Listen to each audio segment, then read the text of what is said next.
Dan selepas jadi Nabi, Nabi tak pernah kerjakan walaupun umrah. Sehinggalah tahun 5 Hijrah, maknanya selepas 18 tahun jadi Nabi, baru turun ayat pasal haji. Ingat kan saya sebut gitu kan. Jadi bila berhijrah ke Madinah Al-Munawwarah, ya, maka bermulanya ibadah korban pada 10 Zulhijjah. Sebab itu hari raya kita digelar Aidul Adha, bukan Aidul Hajj. A'udzubillahi minasyaitonirrajim. Bismillahirrahmanirrahim. Alhamdulillahillazi hadana lihadza wa ma kunna linahtadiya laula an hadanallah. Allahumma salli wa sallim ala sayyidil anbiya'i wal mursalin wa ala alihi wa sahbihi ajma'in. Rabbi shrah li sadri wa yassir li amri wa hlul 'uqdatam min lisani yafqahu qawli wa ba'du. Al-Fatihah. A'udzubillahi minasyaitonir rajim. Bismillahirrahmanirrahim. Alhamdulillahirabbil alamin. Arrahmanir rahim. Maliki yaumiddin. إياك نعبد وإياك نستعين اهدنا الصراط المستقيم صراط الذين أنعمت عليهم غير المغضوب عليهم ولا الضالين آمين آمين يا رب العالمين. Alhamdulillah, terima kasih Puan Hajah Salwa dan seluruh muslimat, ada muslimin seorang yang dirahmati Allah sekalian. Sebelum tu kita berhenti sekat mana hari tu? Muka surat 685 ya? 684 yang last. Okey. Baik. Tak tertanda hari itu kan. Haji Wada' ya. Cantiklah. Topik kita pun pasal korban kan. Korban ini tahun 1 Hijrah mula. Tu kena ingat. 1 Hijrah dah mula korban. Maknanya mula-mula Nabi hijrah ke Madinah tu dah ada ibadah korban. Ibadah haji, seperti yang saya cerita dalam pertemuan kita dalam akhir Ramadan yang lalu, pasal haji wada' ni, Nabi pernah mengerjakan haji 3 kali sebelum daripada menjadi Nabi, ya. Dan selepas jadi Nabi, Nabi tak pernah kerjakan walaupun umrah. Sehinggalah tahun 5 Hijrah, maknanya selepas 18 tahun jadi Nabi, baru turun ayat pasal haji. Ingat kan saya sebut gitu kan. Jadi bila berhijrah ke Madinah Al-Munawwarah, ya, maka bermulanya ibadah korban pada 10 Zulhijjah. Sebab itu hari raya kita digelar Aidul Adha, bukan Aidul Hajj. Saya suka memperingatkan begini, sebab apa? Ada satu isu yang akan berlaku 3-4 tahun ataupun 2-3 tahun sekali. Berlaku kita raya lewat sehari daripada Saudi kan. Maka mulalah ada mulut-mulut gatal ni berbunyi kan.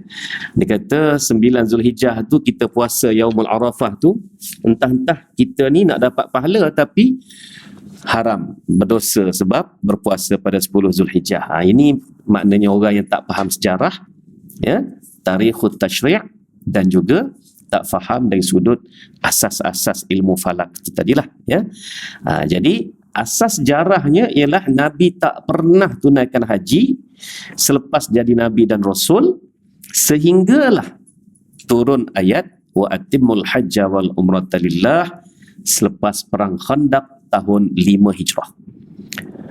Tahun 5 Hijrah turun ayat pasal syariat haji, ya. Saya selalu tekankan dalam kuliah saya bahawa bermula daripada Iqra' tadi, di situlah bermulanya perundangan Islam, perundangan Risalah Muhammadiyah. Istilah Risalah Muhammadiyah itu maksudnya apa? Maksudnya syariat Nabi Muhammad sallallahu alaihi wasallam. Ya. Jadi sebab itulah Nabi tak pernah tunaikan haji walaupun haji itu depan mata baginda. Kerana apa? Kerana ayat belum turun pasal haji dan umrah. Itu yang kita kena faham dulu bila kita belajar sirah ni tadi. Yang 3 kali haji sebelum daripada jadi Nabi dan Rasul itu tak kira. Itu tak dikira. Kan? Dan Nabi SAW sudah pasti taat dan patuh dengan perintah Allah tadi, sehingga tidak pernah buat umrah sekalipun, ya, sebelum turunnya ayat haji dan umrah. Jelas ya? Okay. Bila hijrah ke Madinah, ibadah korban terlebih dahulu dilaksanakan daripada tahun 1 Hijrah lagi. 9 Zulhijjah puasa sunat. 10 Zulhijjah, ya, fassalli li rabbika wanhar. Selepas solat Aidil Adha, ya, ulama tafsir ijma' ulama tafsir mengatakan fasalli di situ ialah salli Aidil Adha. Salat Aidil Adha. Jadi tolong, kalaulah tahun ni berlaku lagi kan. Kenapa ustaz cakap gitu? Kan? Kemungkinan sebab kita melihat kepada anak bulan, betul tak? Jangan jadi macam baru ni. Saya tak kata orang, saya kata saya sendiri. Bila sahabat-sahabat tanya saya, Ustaz, raya ni Isnin ke Selasa? Saya jawab apa tahu? Dengan jujurnya saya jawab 70-30. 70 Selasa, 30 Isnin. Tapi yang bercakap ni satu apa pun tak ready pada hari Ahad tu. Nak cerita, tak ready satu apa pun.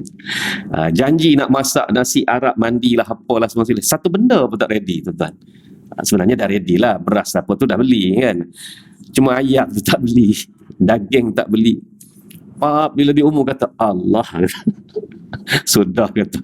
Masa malam tu jugalah cari ayam kan. Tapi kawan-kawan yang bertanya tu, alhamdulillah, terima kasih atas nasihat ustaz. Yalah. Aku nasihat orang tahu aku tak ready. Ya Allah, saya pening hari tu ya. Hari-hari raya pertama tu jadi tukang masak lah kitanya. Dah buat terkejut sangat. Ya, sebenarnya itulah dia. Kalau bagi orang kata terkejutlah apalah, sebenarnya dari sudut ilmiah apa yang berlaku pada tahun ini itulah sebenar-benarnya mengikut hukum sebenarnya. Ya. Jadi lepas ni pun kita kena alert lah dengan pengumuman Aidil Adha ni, Aidil Ramadan dan juga Aidil Fitri ni tadi kan. Ramadan, Aidil Fitri dan Aidil Adha. Kena alert lah benda tu. Aidil Adha dia tak umum macam tu, dia umum 1 Zulhijjah start bila kan. Sebenarnya itulah betul-betul ikut hukum sebenarnya. Itu melihat kepada anak bulan, yang utamanya melihat anak bulan. Jadi sebab itu saya tekankan sangat ni ya, supaya tidak akan berlaku mulut-mulut jahat macam tu. Dia kata kita ni tak berpuasa, puasa haram. Haram apa bendanya? Ya, kita puasa 9 Zulhijjah walaupun namanya Yaumul Arafah, tapi sebenarnya kita berpuasa 9 Zulhijjah, Yaumut Tasu'ah. Itu istilah sebenar dia. Ya, sebelum daripada tahun 10 Hijrah, puasa tu dikenali sebagai Yaumut Tasu'ah. Puasa 9 Zulhijjah daripada tahun 1 Hijrah lagi. Jadi korban dengan haji ni dua entiti yang berbeza disambut pada tarikh yang sama. Boleh ya? Begitu juga, tak habis lagi mulut tu. Jadi adalah orang nak sembelih korban pada 13 Zulhijjah, raya keempat. Dia kata apa? Entah-entah sembelih saja kita ni, makan daging saja, tak dapat pun pahala korban. Kalau siapa dah berniat korban, tiba-tiba tak jadi tahun tu, ya, dia kena qada tahun depan. Jangan main-main. Kena qada tahun depan. Wajib qada. Walaupun benda tu sunat muakkadah, tapi dia dah niat tak jadi korban, dia kena cari lembu lain tahun depan. Jadi jangan main-main. Sebab itu kita berpuasa Yaumut Tasu'ah berdasarkan 1 Zulhijjah Malaysia. Melainkan ada dalam kalangan kita ni yang terpilih pergi haji tahun ni, itu dia kena ikut 1 Zulhijjah Mekah lah ataupun Saudi ya. Bagi kita yang tak ke mana-mana tahun ni, kena ikut tahun ni, kena ikut 1 Zulhijjah Malaysia. Itu yang saya nak bagi faham yang tu dulu. Okey. Jadi 9 Zulhijjah kita puasa, bahkan wal fajri wa layalin 'ashr itu 10 malam itu ulama-ulama tafsir majoriti mentafsirkan wa layalin 'ashr itu sebagai apa? Sebagai 10 malam awal Zulhijjah. Disunatkan, digalakkan untuk kita beribadah. Ya. Jadi kalau puan-puan nak puasa 9 hari direct dari 1 sampai 9 Zulhijjah pada 10 Zulhijjah pada bulan Zulhijjah nanti, silakan. Amat-amat digalakkan sebenarnya ya. Gitu. Mungkin sebab tak sempat habis puasa 6 ni, aku nak bukan nak qada lah, nak gandakan dalam 9 hari Zulhijjah ni, silakan. Itu terbaik juga ya. Okey, faham dah bab tu. Kemudian semasa menunaikan haji pada tahun 10 Hijrah, turun ayat tahun 5. Cuba buat umrah tahun 6, tak jadi ya, tak jadi sebab tergendala dan digantikan dengan perjanjian damai Hudaibiyah. Ingat ya, ahli pelajar-pelajar sirah semua ni kan. Tahun 7 Nabi buat apa? Umratul Qada. Ya. Sebab dalam perjanjian damai Hudaibiyah menyebut tak boleh tunaikan haji pada tak boleh tunaikan umrah pada tahun 6 datang setahun lagi. Maka Nabi pun masuk di bulan Zulqa'dah tahun 6 Hijrah, tahun 7 Hijrah. Nabi kata, siapa yang pergi umrah dengan aku tahun lepas yang tak jadi, wajib keluar. Jadi ekstra lagi 200 orang lebih, jadi 1,700 semua sekali keluar bersama-sama Nabi pada tahun 7 Hijrah. Umratul Qadha namanya. 8 Hijrah apa jadi? 8 Hijrah pembukaan kota Mekah. Nabi buat umrah kali kedua. Dan di situ jugalah hukum haji, hukum haji dan umrah dipetik oleh ulama-ulama sebagai apabila kita dah masuk ke kota Mekah, walau atas urusan apa sekalipun, selepas daripada selesai urusan itu, hendaklah buat umrah. Macam Nabi masuk ke Mekah pada tahun 8 Hijrah itu ialah untuk pembukaan kota Mekah, bukan nak pergi khusus untuk ibadah umrah. Jadi dah selesai Mekah pun dah dibersihkan daripada berhala pada masa itu, maka Nabi pun mengerjakan umrah. Jadi tuan-tuan dan puan-puan, dah pergi contohnya bisnes kan, bisnes ke mesyuarat ke apa ke dan sebagainya, masa nak masuk tu masuk je dulu, sebab kita pergi dengan urusan kerja kan. Dah selesai kerja, maka disunatkan untuk mengerjakan umrah. Itu ambil pedoman dari situ. 9 Zulhijjah para sahabat, 8 Zulhijjah Nabi tak buat haji lagi, tak buat lagi. Sebab suasana pada masa itu pun masih lagi dalam keadaan kelam kabut lagi. Pembersihan kota Mekah, Nabi hantar Khalid bin Walid untuk bersihkan setiap lembah yang ada berhala, dengan paksanya ditumbangkan berhala-berhala tadi. Di Arafah ada berhala, di Muzdalifah ada berhala, di Ji'ranah ada berhala. Tengok je Khalid datang, mereka pun pakai serenda, pakai biar je, berhala-berhala tadi ditumbangkan. Nabi bagi amaran, aku nak tengok setahun selepas ini tiada lagi orang kafir di bumi Mekah, sebab bumi Mekah ini hanya untuk orang Islam.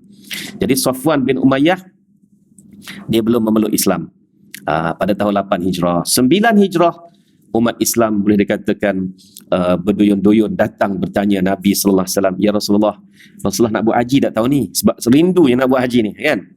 Rasulullah kata, aku tak akan buat haji ataupun aku tak akan tunaikan haji selagi Mekah masih ada orang kafir. Nabi bagi amaran. Dengar amaran Nabi itu, Safwan bin Umayyah pun terus memeluk Islam, tuan-tuan ya. Jadi untuk tidak menghampakan sahabat-sahabat, maka Nabi SAW pun mengutuskan Abu Bakar As-Siddiq radhiyallahu anhu sebagai Amirul Hajj pada tahun 9 Hijrah. 10 Hijrah barulah Nabi buat haji yang dikenali sebagai haji wada, haji perpisahan yang kita duk bincang ni lah. Baik. Dari haji kali pertama yang merupakan haji Ibrahim dan Ismail, ahli-ahli sirah berpandangan ia berlaku pada tahun 2000 sebelum Masihi. 2000 sebelum Masihi, maknanya 4022 tahun yang lampau setelah berlaku penyembelihan Nabi Ismail oleh Nabi Ibrahim, yang Allah Ta'ala ganti dengan korban yang amat besar. Wa fadainahu bizibhin azim. Allah Ta'ala anugerahkan ibadah haji kepada Ibrahim dan Ismail. Jadi bila peristiwa ini berlaku? 2000 SM. Dari 2000 SM sampailah 632 Masihi, iaitu ketika betul kan kejap nak kira kejap. 10 Hijrah itu bersamaan berapa? 570 campur 63. Betul lah, 633 Masihi. 10 Hijrah bersamaan 633 Masihi. Okey. Masuk je bulan Syawal, bulan Zulqa'dah, ini bulan-bulan haji. Dia orang akan pergi haji, terus niat haji, ihram haji. Sejak dari 2000 Masihi, sebelum Masihi. Tiba-tiba pada tahun 633 Masihi, bersamaan 10 Hijrah, Nabi mengajar umat Islam supaya berihram saja dekat Zulhulaifah. Ni ada disebut ni, ni nak sampai dah. Berihram saja dekat Zulhulaifah. Okey. Sampai di sempadan Mekah, iaitu sekitar Birkul Ghimad ataupun Barkul Ghimad, itu dah masuk sempadan itu. Nabi kata apa? barang siapa belum ada haiwan korban, umrahlah kata Nabi. Dan barang siapa sudah ada haiwan korban bersama-sama dia, hajilah. First time berlaku dalam sejarah, maknanya pergi nak buat haji di Mekah tapi masuk dengan ihram umrah. First time berlaku. Maknanya haji apa tu? Haji apa? Haji tamattu'. First time haji tamattu'. Sebab itulah haji tamattu' ni anugerah kepada umat Nabi Muhammad sallallahu alaihi wasallam. Kita umat Nabi Muhammad sallallahu alaihi wasallam ada 3 cara mengerjakan haji, ya, iaitu haji tamattu', haji ifrad yang asal, dan haji qiran. 3 cara. 3 cara ni sama taraf je, sama taraf. Ya. Tapi tu kenapa siapa buat haji tamattu' dengan haji qiran kena denda? Siapa kata kena denda? Dah dam bukan denda. Dam tu ibadah gantian. Ya. Makna kata dengan kita mengeluarkan dam haji tamattu' tadi, setaraflah kita dengan haji ifrad. Begitu. Haji qiran pun sama, dengan mengeluarkan dam tadi setaraflah dia dengan haji ifrad. Itu bukan denda, itu ibadah gantian. Jadi sahabat-sahabat Nabi pun first time tahu bahawasanya itulah dia boleh buat umrah, masuk ke Mekah. Kemudian bila tiba hari keberangkatan ke Arafah, mereka pun berniat haji di Mekah, tuan-tuan. Bermula pada tahun 633 Masih. Sebelum tu belum ada ibadah haji tamattu' dan juga haji ifrad. Haji qiran. Yang ada haji ifrad, iaitu masuk bulan Syawal hingga 10 Zulhijjah, masuk ke Mekah kalau nak buat haji, mesti niat ihram haji. Okey. Poinnya kat sini, apa Nabi sebut tadi? Nabi kata, siapa yang belum ada haiwan korban. Di sini saya nak highlightkan sangat bahawa korban ni benda besar, bukan benda kecil. Walaupun sunat muakkadah sahaja, korban ni benda besar, ya. Jadi pada tahun tersebut Nabi sendiri korban sebanyak 100 ekor unta. Berhabisan, kan. Jamu kepada umat Islam yang 150,000 orang yang mengerjakan haji bersama-sama Nabi itu tadi. Jadi sebab itulah setiap tahun sekurang-kurangnya satu keluarga korban satu bahagian ataupun 1 ekor kibash.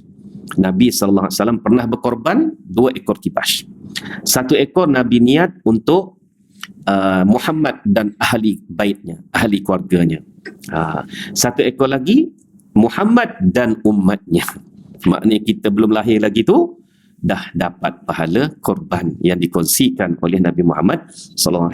Jadi tahun ni, ya, ada 40 hari lagi insya-Allah untuk korban. Bersiap sedialah, ya. Bersiap sedialah sekurang-kurangnya 1 bahagian 1 keluarga, ataupun 1 ekor kambing 1 keluarga, kan. Jadi jangan tinggal. Kalau tidak, masa kan Nabi sebut siapa tak ada haiwan korban, umrahlah, kan.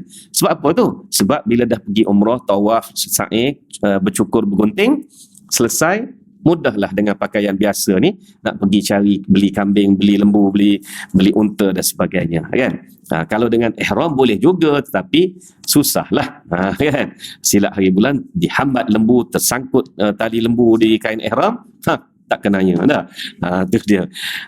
Jadi tersebutlah Sayyidina Ali radhiyallahu anhu. Sayyidina Ali ni pergi ke Yaman bersama-sama dengan rombongan pendakwah ke Yaman lebih kurang 6 atau 7-8 bulan sebelum daripada haji. Ya. Jadi antara yang pergi Muaz bin Jabal, Abu Musa Asy'ari dan lain-lain lagi. Jadi untuk Ali, khusus untuk Ali, Nabi SAW dah pesan sampai tarikh sekian-sekian naiklah ke Mekah, ya. Dari Yaman tadi belilah unta dan sebagainya, bermiqatlah di satu tempat yang namanya Ya Lamlam. Jadi Sayyidina Ali pun buatlah kerja tu dengan berihram, pergilah sampai di Mekah, pergi tengok khemah siapa? Khemah siapa? Khemah Fatimah lah. Tinggal punya lama dah. Tengok Fatimah baru selesai mandi, berdandan, menyikat rambut, berwangi-wangian. Sayyidina Ali pun kata apa? Mana boleh mandi, mandi boleh. Ni menyikat rambut dan berwangi-wangian tadi dalam keadaan ihram haji ni. Fatimah kata, aku buat umrah. Mana boleh buat umrah, kan? Sebab Sayyidina Ali tak tahu arahan Nabi pada masa itu. Kan? Sebab setahunya sebelum ni masuk di bulan Syawal, haji lah, tak ada dah umrah-umrah dah, ya. Jadi kata Fatimah, ayah yang suruh, Rasulullah yang suruh. Tanya Rasulullah. Ali tanya Rasulullah SAW, tapi dia tengok Rasulullah masih kekal berpakaian ihram pada masa itu, ya. Bermakna Nabi masih dalam ihram. Maka Ali tanya Rasulullah SAW, betulkah Fatimah buat umrah Rasulullah yang suruh? Kata Rasulullah, betul, ya. Dan kamu pun umrah lah, kata Rasulullah, umrah lah kamu. Ali kata tak nak, sebab tengok Rasulullah tu masih dalam ihram. Bermakna Rasulullah ini haji, kan. Tak nak, kata Ali, sebab aku dah berniat di lam-lam tadi, aku ihram seperti mana ihramnya Rasulullah SAW. Kan? Walaupun dia jauh tu, tak ada WhatsApp apa masa tu, kan. Aku ihram seperti mana ihram Rasulullah SAW. Jadi Rasulullah haji, maka aku pun haji. Rasulullah tanya sekali lagi, kamu ada binatang korban? Ada. Sambil beli Rasulullah, aku beli untuk aku. Okey, kalau gitu hajilah kamu. Maknanya. Jadi ada rasa pelik tak? Ada rasa pelik tak? Maknanya umrah ke haji ke ditentukan di Mekah. Pelik tak? Tidakkan kita belajar kursus haji tu ihram di miqat lagi, kan? Inilah masalahnya, ya. Bila kita belajar hukum tanpa belajar sirah. Semasa melintasi miqat, yang fardunya dekat situ ialah haramkan diri anda. Itu maksudnya ihram daripada perkara-perkara keseronokan. Ya. Keseronokan, perkara-perkara syahwat, perkara-perkara berwangi-wangian, berhiasan, haramkan dulu. Itu yang utama. Yang utama, ya. Semasa melintasi miqat tadi. Pada masa itu tak semestinya kita kena terus niat haji ataupun umrah. Jadi sebab itulah Nabi sallallahu alaihi wasallam semasa di Bi'run Ali, Nabi memerintahkan semua sahabat baginda ni ihramkan dulu. Dah sampai dekat sempadan Mekah, Nabi kata, baik, siapa yang tak ada binatang korban, umrahlah, makna tamattu'. Siapa yang dah ada, hajilah. Sebab dia tak perlu nak bergegas, nak pergi cari dan sebagainya lagi, ya. Itu dia. Dan kalau baca sirah haji ni, lagi banyaklah, kan, lagi banyaklah ceritanya kenapa Nabi suruh buat umrah, suruh buat tamattu' dan sebagainya. Dan kepada orang yang tamattu' ini dikenakan dam, bukan denda. Dam itu tadi ibadah gantian, ya. Gantian, macam-macam lah gantian tu. Sebab tu kalau saya mengajar haji, satu kelas pertama tu saya cerita benda ni dulu. Lagi detail, ya. Ni kita ni kuliah sirah, kan. Jadi sirah pula kebetulan jatuh pada haji dengan korban ni tadi. Okey, jadi cukup setakat tu. Kesimpulannya, jangan tinggal korban, ya. Sayyidina Ali radhiyallahu anhu menyebutkan, orang yang nak pergi beli haiwan korban, setiap langkah satu kebajikan dan setiap langkah 10 kebajikan diampunkan 10 dosa dan diangkat 10 darajah di sisi Allah Ta'ala setiap langkah. Dia duduk 1 kilometer dari masjid, ya, kaunter tempat nak di pejabat Masjid Al-Falah ni 1 kilometer. Bayangkan berapa langkah setiap kilometer tadi tu, ya. Dia dapat naik pangkat di sisi Allah Ta'ala. Lalu dia pun berurusanlah dengan Ustaz Zuhairi, katakan tu imam, ya dah. Berapa tahun ni imam? Ustaz, tahun ni berapa tahun ni Kak Salwa? 800, okey. 950, murah tu. 950 kambing ni murah, tuan-tuan. Kambing kecil kampung, kambing kiri. Tak apalah kampung, tak kampung pun murah sebenarnya. Sebab saya biasanya saya buat kambing.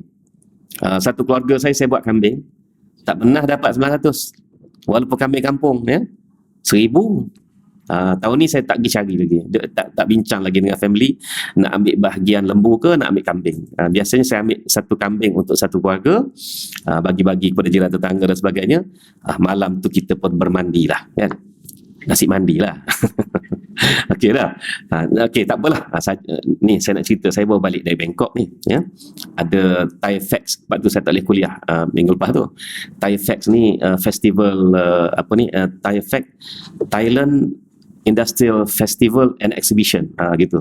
Jadi ada 2 hall, tak terlawan kita. Tengok pada hall dia memang tak terlawan, ya. Thai Fest nak lawan Mihas tu satu exhibition khas untuk halal kan, tak terlawan dengan hanya dia 2 hall saja untuk halal. 2 hall dia pun besar, mengatasi daripada PWTC lagi. Memang dia gila-gila punya palu industri ya. Jadi saya pun pergilah ke Thai Fair 4 hari 5 hari juga baru ni. Saya jumpa beberapa orang Malaysia dekat Bangkok. Ingatkan pergi Thai Fair sama kita. Rupa-rupanya dia orang pergi cari lembu. Sampai Bangkok cari lembu. Dan ada seorang anak muda ni, saya jumpa dia dalam bas masa dari Terminal C tu ke ni dah, ke KLIA ni dah. Jumpa dia ciam saya ya. Anak muda ni saya tengok ke body tu baru 30 lebih sikit lah ya. Dia kata dah 2 tahun tertangguh bisnes dia Ustaz. Dia kata dia kata, bisnes macam mana tu? Bawa masuk kambing dari Thailand ke Malaysia, dan Alhamdulillah tahun ni dia start balik. Dia tahu dia buat masuk berapa? 4,000 kambing. Dan tahun ni dia nak pergi pula ke Thailand lepas balik ni, ke Bangkok ni, nak cuba pula lembu. Saya pun tanya dia, target berapa tahun ni? InsyaAllah untuk first round ni 400. Wah, kata tahniah anak muda. minta nombor kan? Mana tahu kok boleh dapat komisen. Bisnes juga kita pun. Tu dia sampai ke Bangkok. Ingat ke sekitar hak Nyai kemari ni je kan? Sampai Bangkok cari lembu saja. Sebab itulah mahal sikit kos tu ya. Jadi lembu yang kita nak buat korban ni pun satu halnya, kalau saya pergi beli daging dekat pasar, saya memang sengaja cari yang lembu yang paha kecil tu. Sebab daging muda, daging lembut kan. Tapi paha kecil tu tak sah untuk buat korban. Tak cukup umur. Nak cukup umur tak cukup dalam pasaran tempatan. Sebab itulah diimport dari luar, itu jadi mahal. Ya, janganlah kita, apa hal ni bisnes atas ibadah. Boy, kau cakap pandai lah kan. Cuba kau sendiri terjun dalam bidang tu. Sampai ke Bangkok, dia orang cari lembu tuan-tuan. Kan? Bukan cari setakat petani haknya golok, tak ada lah kan. Kita ingatkan setakat golok tu je. Ya kan? Tu dia. Jadi, balik kepada Sayyidina Ali tadi. Ya, dia kata, urusan jual beli. Jadi hamba Allah ni pun tanyalah Ustaz Zuhairi, berapa Ustaz? 800 sebahagian kan. Allah Ustaz, mahal Ustaz. Dia kata, tawarlah sikit. Ya, contoh je lah. Walaupun dia dalam urusan tawar-menawar tadi, setiap yang diucapkan itu adalah zikir. Bayangkan besar tak besarnya untuk korban ni. Lalu dia bayarlah duit tadi itu, maka setiap dirham yang dibelanjakan untuk korban tadi diganda 700 kali ganda atau lebih. Ini riwayat daripada Sayyidina Ali radhiyallahu anhu ya. Bahkan Nabi bagi amaran, barang siapa yang mampu tapi tidak melakukan korban, jangan masuk masjidku ini, kata Nabi. Begitu sekali ya. Sebab itulah mazhab Hanafi satu-satunya mazhab yang mengatakan korban itu wajib bagi mereka yang mampu mengeluarkan zakat. Ya.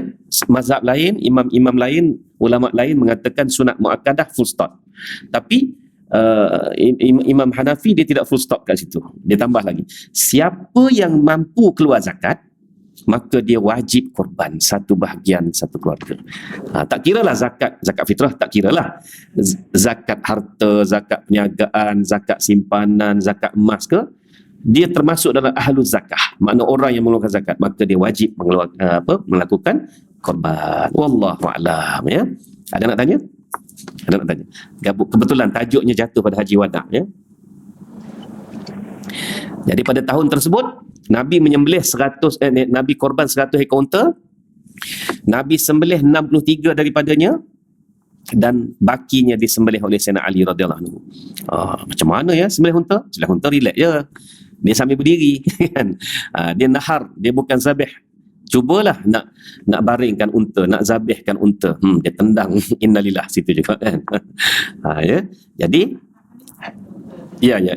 Mana? Kaki dia berdiri dengan 3 kaki. Tengok dalam YouTube ada orang hantar link YouTube tu kat saya, Ustaz, sembelih apa lagu ni? Kata inilah nahar. Dalam Islam lah ni. Dia cucuk je kan ni unta ni. Dia cucuk je kat sini. Cucuk sini, putuslah halkum dengan merahnya. Memang dah ada siap kat sini ya. Ya, unta ni saya dah tengok live bagaimana dia sembelih, darah keluar tadi macam apa? Mencurah-curah lah ya. Keluar.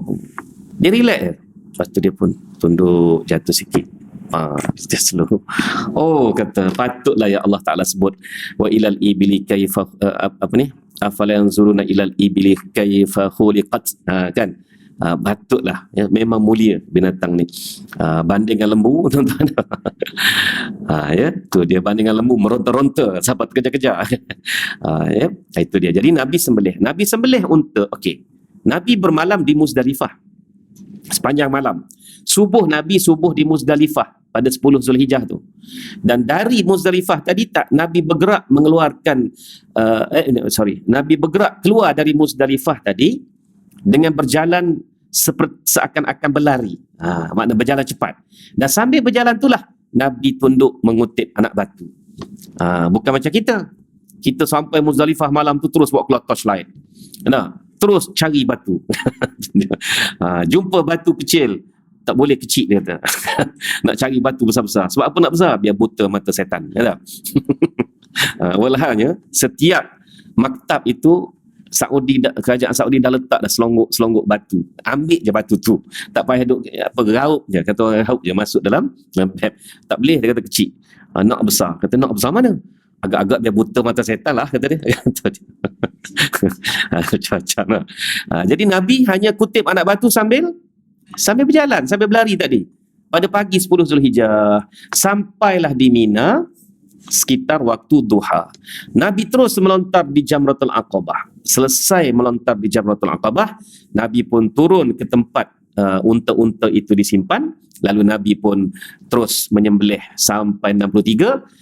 Masuk ke 64, Nabi serah pisaunya kepada Ali dan Ali meneruskan sampai ke 100.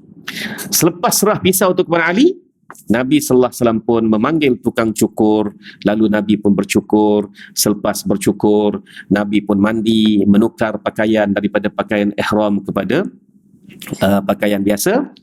Lalu Nabi pun mula bergerak ke mana? Ke Mekah pada pagi 10 Zulhijjah tadi, bergerak ke Mekah untuk tawaf haji, tawaf ifadah dia panggil ya. Tawaf ifadah. Dan sebelum bergerak tadi, Nabi pun menghirup kuah daripada unta yang pertama. Bayangkan, mula Nabi sembelih unta, kemudian sampai 63 ekor, kemudian bercukur, kemudian mandi tukar pakaian. Nak bergerak ke Mekah tu Nabi dah boleh hirup kuah unta pertama. Dah masuk kawah. Agak-agak berapa lama? Berapa lama agak-agak? Saya punya anggaran dalam 2 jam. Proses tu dalam 2 jam. Mungkin kurang lagi. Tapi tak apalah, kita letak 2 jam kan? Cepatnya. Maknanya unta pertama tadi dalam masa 2 jam dah masuk kawah. Sebab itulah sunat kita ni pada pagi 10 Zulhijjah tidak makan apa-apa, tetapi bersarapan pagi dengan korban tadi tu. Jadi kalau nak buat dekat Subang Jaya atau seluruh Malaysia, kebululah dengan tukang-tukang sembelih sekali. Pukul 3 tak siap. Pukul 3 tak siap lagi. Sebab apa pukul 3 tak siap lagi? Sebab salah kita atur jadual. Sistem kita. Sembahyang raya pukul berapa? 8.30. Siapa suruh sembahyang pukul 8.30? Dah Masjid Negara pun 8.30. Pukul 8. Tuan-tuan ini pengalaman saya dekat Mesir ya. Pukul 6.30 pagi dia orang dah kunci masjid dah tutup dah masjid, bergerak ke padang yang telah ditentukan pada tahun tersebut, sama ada Aidilfitri ataupun Aidil Adha, bergerak ke padang. Jadi sayanya kebetulan tak pergi sembahyang subuh di masjid pada pagi tu ya. Pada pagi pertama saya berada di Mesir. Jadi kita pun dah sembahyang raya, pergilah sembahyang raya tu pagi tadi, tengok masjid kunci. Dia orang tak buat ke? Tapi dengar dalam speaker tu sayup-sayup orang bertasbih, orang bertakbir.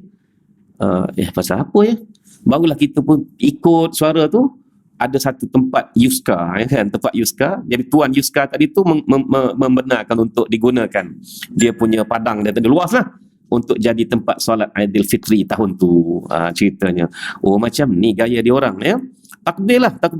Seronoknya dia orang takbir ni, mula-mula Allahu Akbar, Allah Akbar. Bangun tukang tasjid, tukang motivate. Hari ini hari kemenangan. Takbir kuat. Allahu Akbar, Allahu Akbar pula. Malaysia mana ada lagu tu? Malaysia lagi tangkat leleh. Allahu Akbar, Allah. Semua pakai menangis kat belakang. Hari kemenangan siapa suruh menangis ni? Sedih. Dia terus semangat. Oh, kita pun menjerit sekuat-kuatnya. Masuk syuruk terus lagi sampai masuk duha. Masuk duha dia pun tak fikir apa dah, terus bagi taklimat solat Aidil Adha, Aidil Fitri tahun tu. Jadi tuan-tuan, terus lebih kurang dalam 7.30 dah semayang hari raya. 7.30 dah semayang hari raya dah. Aidil Fitri baik, Aidil Adha. Jadi Aidil Adha tahun tu lagi saya takjub. Lembu tu orang dah atur dah tuan-tuan. Siap-siap. Lembu tu dah atur dekat padang tu. Ya, dekat padang tu agak jauh sikit masuk ke depan pasir lah. Lembu tu dah atur. Macam tu lah. Masuk je duha, terus dia pun semayang. Khutbah je pendek sangat. Sebab khutbah Aidil Fitri disunatkan panjang. Khutbah Aidil Adha disunatkan pendek. Jadi dalam pukul 8 tu dia orang dah pergi dah ke tempat sembelih, dah sembelih. Tukang sembelih pula 2 orang seekor lembu, 2 orang seekor lembu. Tak ada sampai kita ni sampai berkerumun kan tak? 2 orang. Lapah cepat-cepat tu dah dapat daging awal. Inilah dia tuan-tuan, ya. Jadi dalam pukul 10 11 pagi tu dah mula bagi daging. Ada jiran saya dia sembelih ni Arab ni cowboy juga kan. Jiran saya ni Arab lah. Dia nak sembelih hari kedua. Sembelih hari kedua tadi tu duk mengembuh lah pada pagi ni, malam ni. Pagi esok kita sembahyang subuh, pergi kat masjid, balik masjid, tengok dah rebah dah lembu. Kata ingatkan naklah sumbang tenaga, nak pegang tarik lendak, tak ada. Dia pakai 2 orang pak berubah tu potong. Kita pun tengoklah dia orang duk lapar daging, dia tak minta tolong kita pun. Nak minta lapar daging dah. Tiba-tiba dalam pukul 9 lebih kan dah ketuk pintu dah. Bagi daging. Allah Akbar kata. Macam ni cepat dia orang proses. Jadi sebab tu kita pun kena percepatkan lah, baru dapat sunnah kan. Proses. Yang saya nampak ni minta maaf lah kalau saya berletih sikit pun pada pagi ni kan. Yang saya nampak yang melambatkannya urusan jual beli, kadang-kadang hari tu baru nak buat. Sepatutnya dah settle awal-awal lagi kan. Kemudian satu lagi urusan wakil niat. Siapa suruh wakil niat? Duk wakil niat kepada tukang sembelih. Tukang sembelih pula duk baca. Dia pegang pisau satu, pegang Nur Kristina Aufa Aulia binti Abdul Rashid. Lepas tu duk baca lagi. Nur Osman bin Wario. Okeylah. Saya pernah tegur tau. Saya kata saya tengok tuan tukang sembelih tu duk pegang pisau sambil pegang senar tu. Saya kata semua 7 bahagian ni ada kat sini ke? Ada. Okey, kalau ada tak payah wakil niat, saya kata. Semua niat masing-masing. Bila nak niat? Bila nampak titisan darah pertama, masa itulah niat. Oh, macam tu ya? Dia tak kenal saya. Tidaklah kata, ustaz kata tu, dia pun macam tu, boleh. Tanya pula boleh. Takkanlah nak berkenal. Ni Ustaz Zamri cakap tau. Takkan nak kata. Jadi tukang sembelih pun, okey. Biar tukang sembelih fokus kepada sembelih. Yang hadir tu kalau tak hadir lain cerita. Yang kalau hadir, niat sendiri. Ready. Okey, tukang sembelihnya bismillah Allahu Akbar. Sembelih. Kita pun inilah korbanku bersama ahli keluargaku untuk hari ini. Contohnya kan, seperti mana Nabi SAW. Settle. Ini tukang sembelih pun kata-kata duk baca nama. Pegang pisau lagi ni. Itu baham tangan sendiri tu. Itu dia ya. Ya. Itulah antara celoteh-celoteh pada Aidil Adha. Ya. Wakil. Itu wakil. Itu boleh wakil, tak ada masalah. Tapi kalau kita hadir, kita sendiri. Bahkan disunatkan untuk kita bawa semua anak cucu kita biar tengok darah menitis tu tadi. Ya? Biar tengok darah menitis tadi tu, dan disitulah penghayatan ibadah korban. Ya? Okey. Baik, kita tengok sikit pada pengajaran daripada Haji Wadang. Ya. Orang buat korban diwajibkan. Ya, sebab niat itu rukun dalam setiap ibadah. Ingat, niat itu rukun dalam setiap ibadah.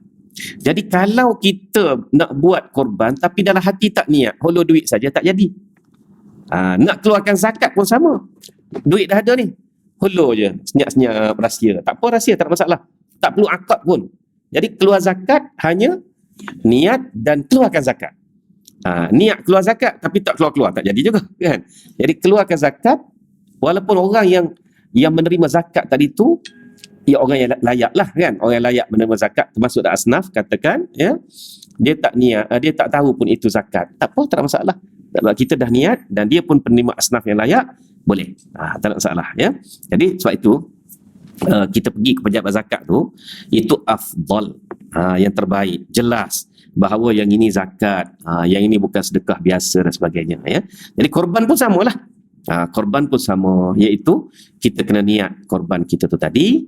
Kalau dah tak boleh nak niat pada masa korban itu dilaksanakan, barulah wakil. Kalau dah ada, kita sendiri niat.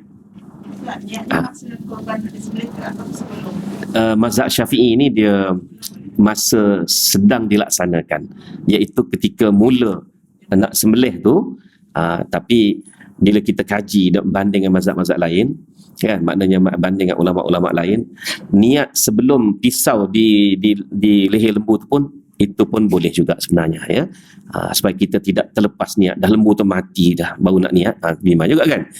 Jadi sebab itu bagi mazhab Syafi'i, bila dah pisau tu dah mula memotong, masa itulah kita niat, ya tak? Tapi kalau nak niat sebelum, tak ada masalah, ya, tak ada masalah. Kita jangan rigid sangat soal niat ni, asalkan niat itu hadir di hati, bukan di mulut, ya. Ustaz, macam mana kita dah sedia duit untuk bayar korban, orang nak kita niat untuk dia boleh. Anak-anak bagi duit tadi tu, bagi duit sebahagian seorang. Ya, kita tapi dia lah kena serah. Apa dia? Sekarang ni siapa yang hadir di tempat penyembelihan itu? Okey, jadi kalau dia tak panggil untuk hadir, kita lah wakil niat untuk kepada dia pula, kepada pelaksana. Jadi pelaksana tu tadi, kita pun serahlah, ini korban anak saya sekian, dia dah serah pada saya, dan wakil niat untuk pelaksanaan. Ya. Anak tu dah serah kepada kita. Jadi kita pula serah kepada wakil ataupun pelaksana ni tadi. Mungkin atas macam contohnya sekarang ni kita nak elakkan daripada berapat-rapat dan sebagainya, maka kita serah kepada pelaksana saja. Itu wakil niat lah. Tapi kalau kita dah memang ada kat situ, ya, maka kitalah yang niatnya. Tak payahlah nak wakil-wakil lagi. Begitu, ya. Okey. Ada lagi soalan? Soalan. Saya masih confused sampai sekarang. Masalah konfirmasi yang korban itu orang yang dah meninggal. Macam contoh lah kan.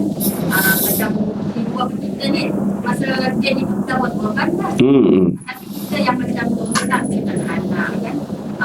Dia senang untuk korban. Dia kata dia nak korban. Okey. Bagi ibu bapa yang tak pesan apa-apa dan tak tinggal apa-apa khas untuk korban, kita niatkan pahala korban ini dikongsi dengan ibu bapa kita. Cukup. Bukannya buat korban bagi pihak ibu bapa kita. Ya. Cukup. Jadi kita korban ini, seperti mana Nabi Muhammad SAW sebut, korban ini korban Muhammad dan umatnya. Maksudnya situ kongsi pahala. Pahala tu kongsi. Jadi kita pun dengan ibu bapa yang dah meninggal begitu. Tapi ada ibu bapa yang memang dia wasiatkan sejumlah duit, katalah 10,000 katakan, ya. Buatlah korban untuk ayah lepas ayah meninggal dengan duit 10,000 ni tadi. Sebahagian setiap tahun. Sehingga duit ni habis. Cek duit tu pula tidak lebih 1/3 daripada harta tinggalan dia. Maka kena keluarkan portion 10,000 ni tadi, tidak boleh difaraidkan. Faham tak tu? Ya? Khas. Wasiat tak boleh lebih 1/3. Contoh dia kata, lepas ayah meninggal ni, harta ayah semua untuk yayasan kebajikan. Tak ada faraid. Senyum je lah. Sebab apa? Hukumnya tak benar. Hukumnya hanya bagi 1/3 saja. 2/3 lagi faraidkan, ya, faraidkan untuk. Jadi 1/3 kenalah, wajiblah kena allocatekan situ. Jadi sekarang ni dia tinggal 10,000 katakan. Jadi 10,000 ni kena keluarkan daripada portion harta dia, letak dalam satu akaun khas ke apa ke, amanah kepada seseorang ke, ya, contohnya, dan selebihnya itu difaraidkanlah, ya. Okey. Jadi 10,000 ni memang kena keluar setiap tahun untuk korban bagi dia. Kalau dia pesan saja. Kalau dia tak pesan apa-apa, cukup kongsi pahala saja. Tak ada confuse lah. Okey, alhamdulillah kan. Ya. Okey. Lagi. Satu lagi. Pasal tadi saya sebut yang mikat tu kan. Yang apa? Mikat. Miqat. Miqat. Macam mana? Macam dia macam ni lah. Saya bagi contoh lah. Okay? Contoh macam saya lah, saya sendiri lah. Saya bekerja, saya nak bekerja dekat Mekah. Okey. So bila kita masuk kan ke Mekah tu kan kita kena sisat kan. Okay?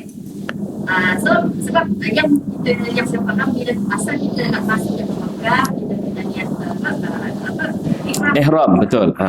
So sampai dekat tu memang kita niat ihram. Okay? Tapi bila dah sampai Mekah tu akan kita nak bekerja. Jadi yalah kita bekerja lah. Kita bekerja sampai selesai kerja kita. Mungkin dalam masa kesibukan kita tu kerja kita tu mungkin dalam masa 2 minggu tu. Memang pekan kan. Jadi macam mana yang niat kita memang kita nak buat ihram. So yang tadi saya katakan bila dah selesai kerja bolehlah kita buat ihram. Tapi yang soalan saya, adakah kita terikat dengan hukum-hukum yang kita dalam ihram? Saya bagi contoh macam kalau perempuan senang lah. Yang pakaian tak terikat kan. Tapi macam mana orang lelaki? Ya. Ya. Macam mana? Sebab itulah kita kena bezakan. Tujuan kita ke Mekah itu untuk apa? Untuk ibadah atau untuk bekerja. Jadi dalilnya bila Nabi SAW masuk membuka kota Mekah pada tahun 8 Hijrah, Nabi tidak berihram di miqat. Ya. Nabi masuk dengan pakaian perang.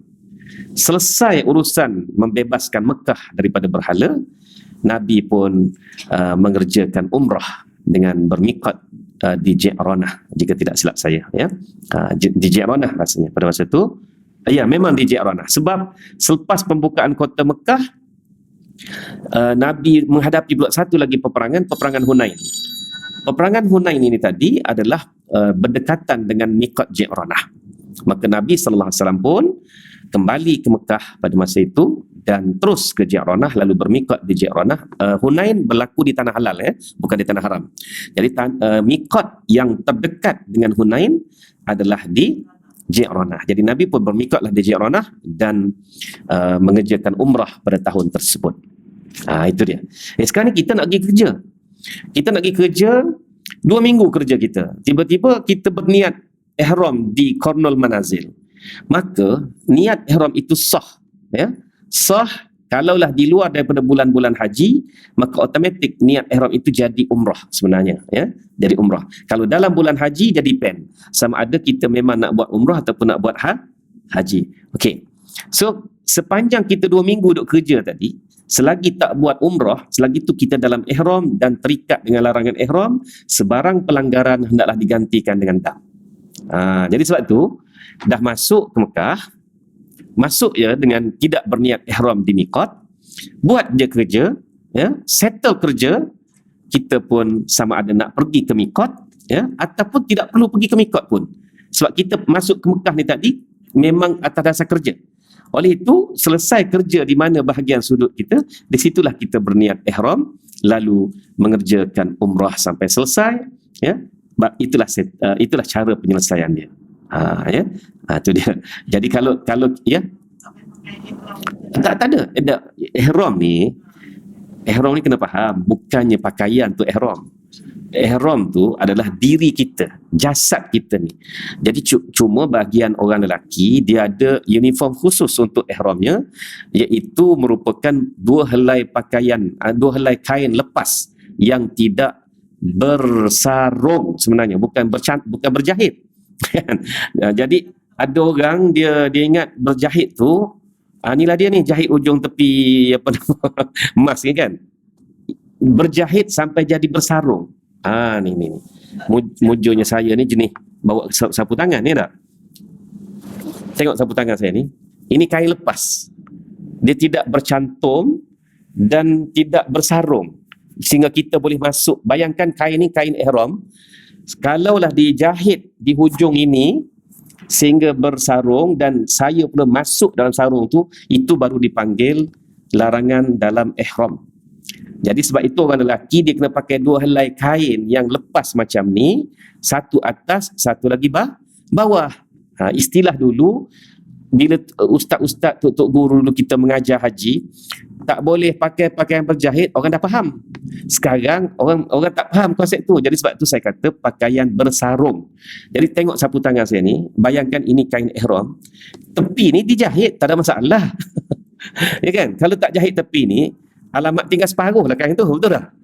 Jadi yang jahit tepi tak ada masalah, jangan disarungkan, jangan dicantumkan. Boleh faham tak? Jadi untuk lelaki sahaja.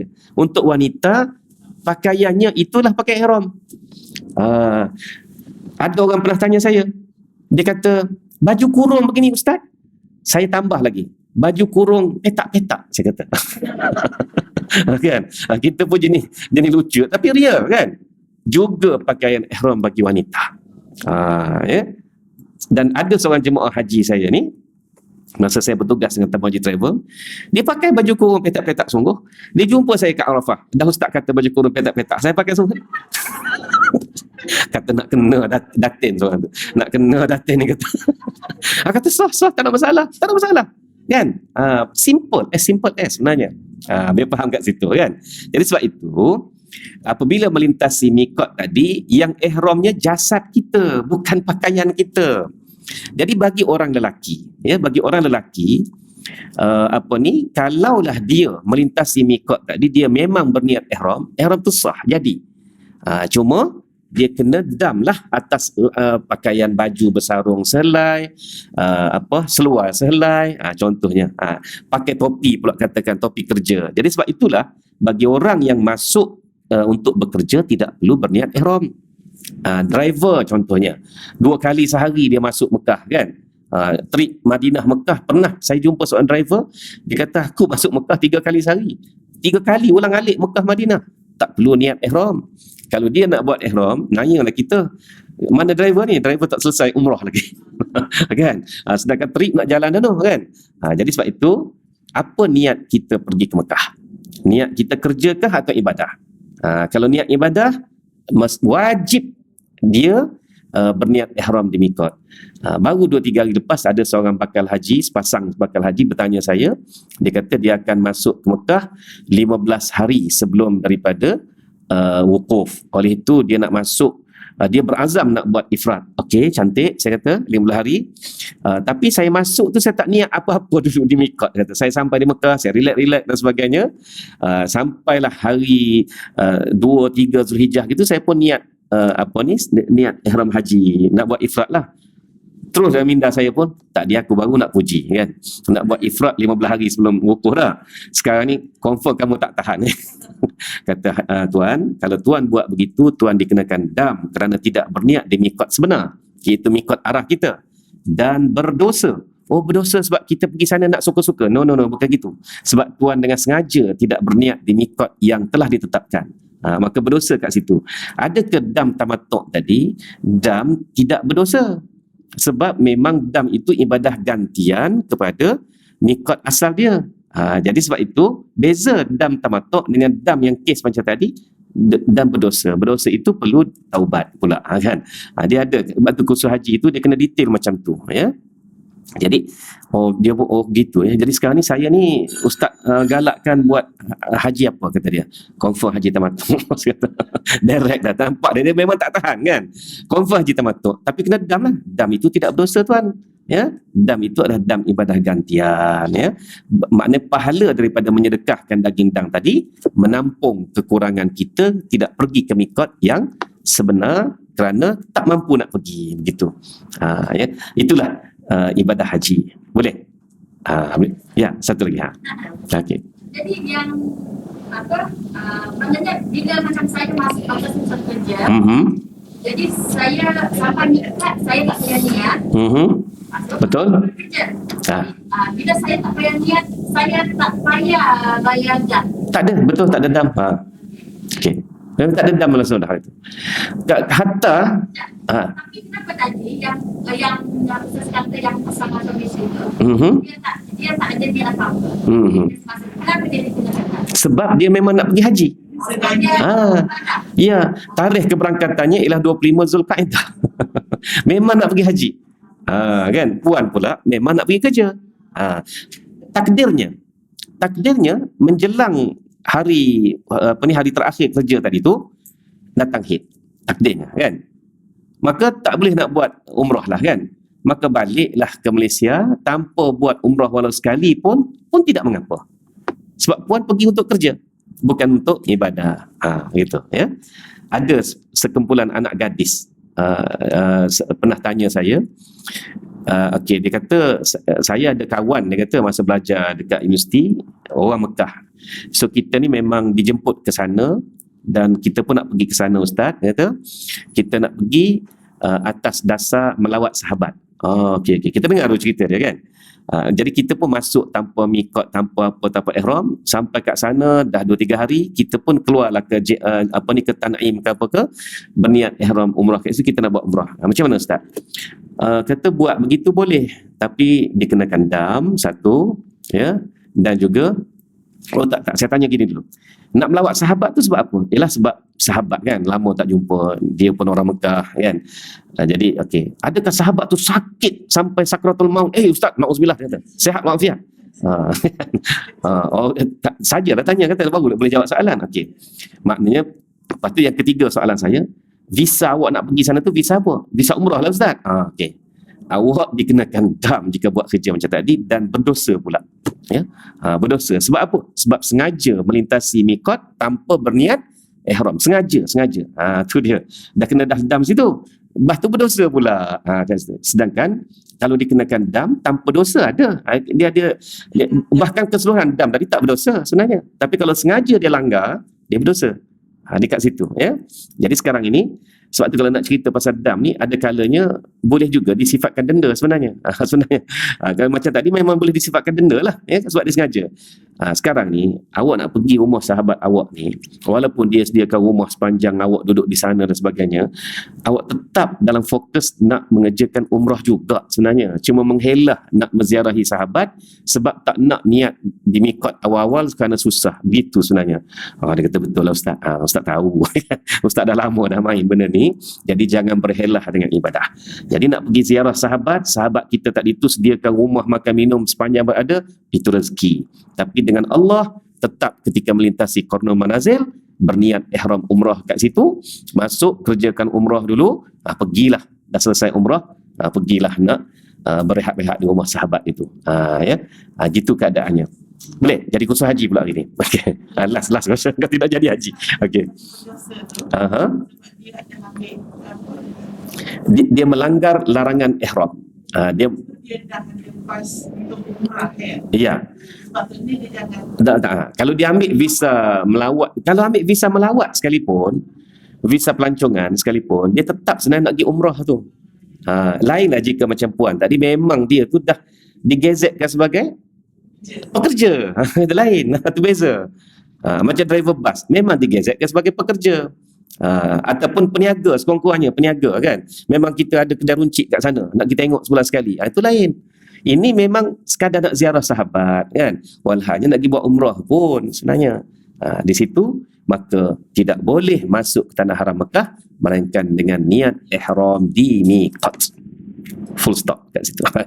Boleh? Okay, insyaAllah.